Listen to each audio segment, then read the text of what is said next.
Uou! Olá pessoal, sou Yuri Maia, do canal TDAH Descomplicado, e hoje eu vou falar sobre reforço negativo 2, que era um vídeo esperado, mas que eu vinha procrastinando, até porque eu fui juntando diversas ideias de como fazê-lo de uma maneira melhor. E eu vou falar sobre algumas situações que eu vivi, continuando cronologicamente o reforço negativo 1, e vou dar pausas para colocar em pauta discussões que podem ajudar as crianças em determinadas situações que eu vou exemplificar. Bom, então eu tinha parado aos 6 anos de idade, quando eu estava no Jardim 3, na alfabetização. E vou continuar a falar agora sobre a primeira série, que também foi feita no Colégio Marista, e sofri algumas situações lá que podem ser enquadradas no quadro de TDAH, num quadro comum a várias crianças que possuem esse quadro clínico. Então muitos de vocês podem se identificar com o que eu vou dizer agora. O meu problema em continuar copiando os conteúdos que eram passados no quadro persistiram ao longo dos anos e também continuaram na primeira série. E eu lembro que teve um caso muito característico, muito específico, que foi um dia que eu estava copiando, por algum motivo eu estava conseguindo copiar, não, mas eu estava fazendo apenas isso. Eu acredito que eu estava tendo uma reação de hiperfoco. Eu não estava prestando muita atenção no que a professora estava falando, mas estava empenhado em copiar, por algum motivo. E eu lembro que um colega do meu lado virou para mim e falou assim: "Ué, mas você está copiando?" Aí eu: "Tô." Aí ele virou para uma pessoa que estava do lado dele e falou assim: "Gente, o Yuri está copiando." E criou-se um bafafá dentro da sala de aula em relação ao fato do Yuri estar copiando as coisas do quadro. E, sendo bem franco com vocês, eu não fazia isso de propósito. Isso realmente era uma coisa que eu costumava fazer, não copiar. E por algum motivo pegaram no meu pé nesse dia dizendo que eu estava copiando e isso se tornou um assunto. Ok, a aula seguiu, eu consegui copiar até o final. E eu lembro que quando eu consegui copiar até o final, a turma inteira parou para me aplaudir. E eu achei aquilo muito engraçado, eu ri muito daquilo, até a professora aplaudiu, mas foi uma situação totalmente inusitada, que não foi repetida com nenhum outro colega lá da turma. E no dia seguinte a esse fato, na primeira aula já, eu estava copiando também, normalmente, e eu estava na primeira carteira, bem em frente à carteira da professora. E eu lembro que ela olhou para mim, eu copiando o conteúdo do quadro, na mesma situação, não estava prestando muita atenção no que estava sendo dito, mas eu estava preocupado em copiar. O meu foco era, preciso terminar a copiar. E ela virou para mim, ao ver que eu estava copiando, e falou a seguinte frase: "Se você copiar hoje, ninguém vai aplaudir você." Bom, eu fiquei olhando aquilo, fiquei sem entender. Bom, eu não lembro nesse dia se eu terminei de copiar. Eu acho que não. Eu copiei mais um pouco e acabei parando. Então, o que eu quero dizer a respeito desse fato que aconteceu comigo? É a questão da recompensa imediata.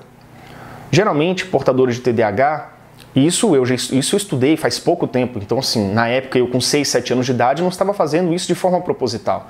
Eu estava me enquadrando numa determinada conduta que é comum ser verificada em portadores do TDAH, que são pessoas que buscam a recompensa imediata. Se a recompensa não imediata, o interesse é muito baixo, é quase zero na tarefa que você está executando.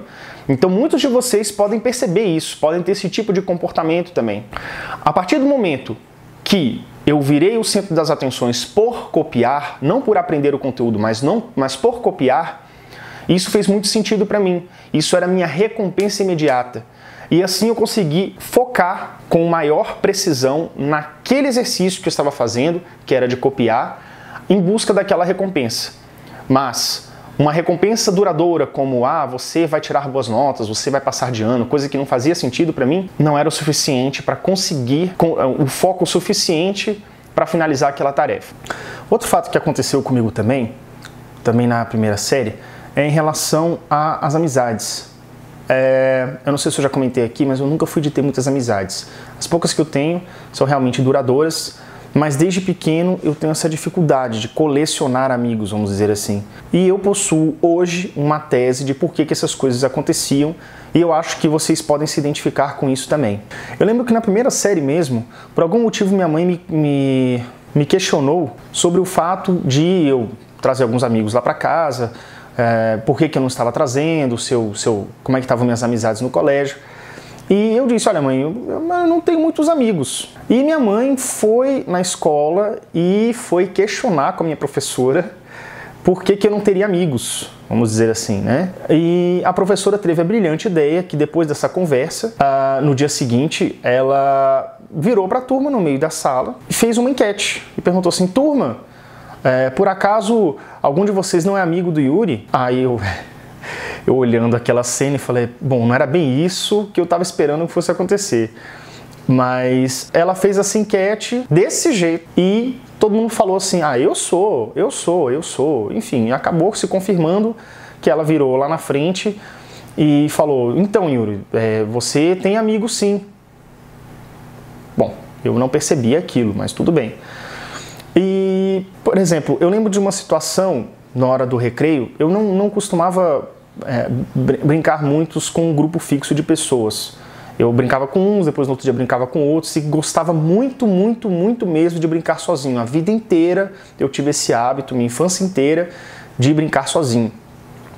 E eu lembro uma vez no recreio, que acho que foi logo após essa conversa, poucos dias depois, eu acabei sendo incluído lá para jogar futebol com os meninos. Eu não tinha esse hábito, mas acabei entrando no jogo. E eu lembro que, assim, eu parecia um café com leite ali, e eu não entendia muito bem porquê, mas assim, por exemplo, quando eu chegava perto da bola do gol, eu lembro que o goleiro ele ficava meio que parado, indo devagar para eu chutar e fazer o gol, entende? E eu não entendia por que aquelas coisas aconteciam, eu não gostava daquilo, ficava meio puto, eu queria jogar de igual para igual, mas por algum motivo que eu não percebia na época, tomava esse tipo de atitude comigo. E isso me deixava chateado, obviamente. Ninguém quer ser café com leite. Então, eu odiava aquilo, para ser bem sincero. E acabei desistindo do futebol e parei de jogar futebol com o pessoal. Então, o que eu posso refletir disso? É que é preciso, para que o reforço negativo seja o mínimo possível com essas crianças que, infelizmente, vão sofrer isso, vão passar por isso. Isso é uma coisa que não tem como evitar. Seria uma melhor preparação e percepção, tanto por conta dos professores e pedagogos, por parte da escola, quanto pela parte de casa também. Uma melhor compreensão do que está acontecendo com seu filho, a fim de criar uma conexão real entre as necessidades da criança e o que a escola pode oferecer para isso, e os pais também, no seu trabalho em casa, educando, conscientizando, e fazendo esse balanço, esse equilíbrio. Por que hoje eu percebo que naquela época minhas amizades não eram profundas? Eu gostava de brincar sozinho e quando eu brincava com as pessoas, por algum motivo, em algumas determinadas situações, não todas, eu acabava sendo um café com leite. Isso eu percebo até hoje. Quando eu tenho uma conversa coletiva, eu tenho muita dificuldade em manter o foco. Então, eu percebo, eu estou num grupo de 4, 5 pessoas, eu começo a perceber, assim, eu começo a perceber que o assunto rola entre as outras pessoas, mas eu não estou conectado.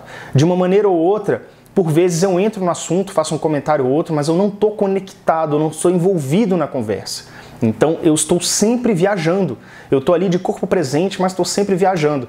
Isso sempre aconteceu, então talvez por mais que as minhas piadas em salas de aulas tenham provocado risos, durante as amizades, as conversas mais profundas, as conversas em grupo, eu não estava ali, eu estava desconectado. E isso fez com que as minhas amizades não fossem tão profundas ao longo da vida. E eu acabei sendo, de certa forma, inconscientemente penalizado por isso.